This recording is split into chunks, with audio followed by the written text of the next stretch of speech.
It was really eye-opening for me to see people who weren't already engaged in the arts suddenly find themselves excited about being on the stage.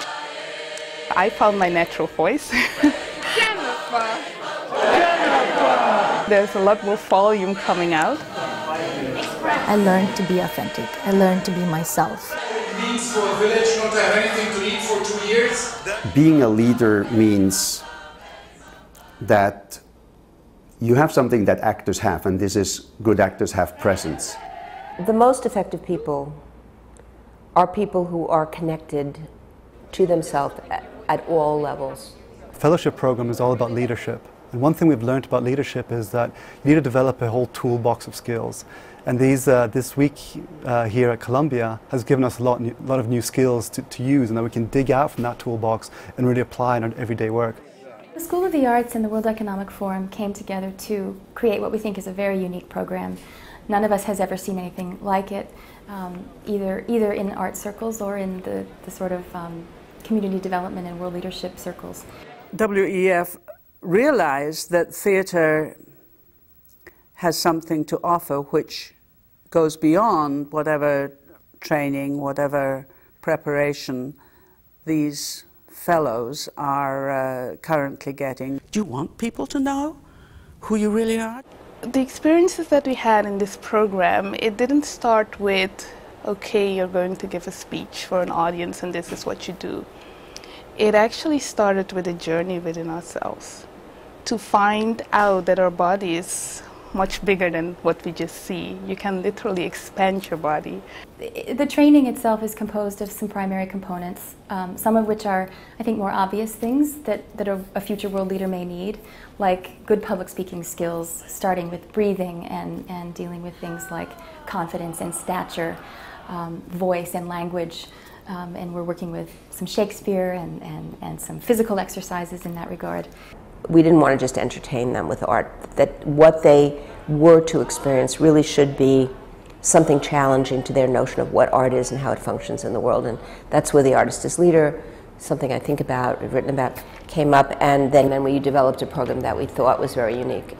Our walk through Harlem is going to be about what you see and also what you feel. As intellectuals, as theorists, as leaders, we think with our brains. But artists, when they're creating, think with their hearts. In a short period of time, we've been exposed to dance, to theater, to architecture, to singing, and art in all its forms. So it really sort of, I guess, catalyzed a thought in me on the importance of art in life in general, and for leaders in particular. And then we're approaching some less obvious components, I think, that make this program very unique. And that's things like empathetic listening, stakeholder motivation, using the arts to tackle these kinds of things that a world leader would absolutely need. I try to write everything. For example, I communicate with my peers through email. A lot of these global fellows are in full-time jobs as well as getting their masters. So I think it's very easy to get into all the writing that they're doing. They're working on their Blackberries, they're working on phone conversations. So essentially, their communication is not connected to the body at all. And I think they get, with the training of the School of Arts, a completely new dimension, different perspective. They also get a little bit out of their comfort zone. And I think this helps them a lot to do much better with their communities, to do better in all parts of the world when they are exposed to completely different, unexpected situations.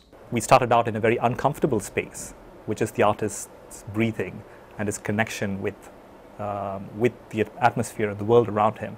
Being in the artist's shoes, so to speak, has been the fundamental difference of this experience, which I think has made it incredibly unique. The spirit of this week of really exploring, challenging yourself to push yourself to areas that you weren't comfortable, or areas that you perhaps didn't even explore.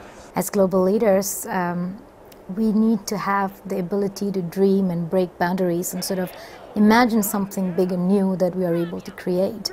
And the workshops here gave me the opportunity to sort of create the environment to dream.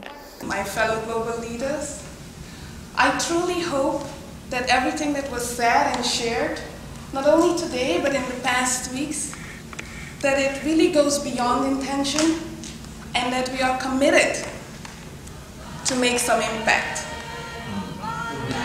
Let this be the beginning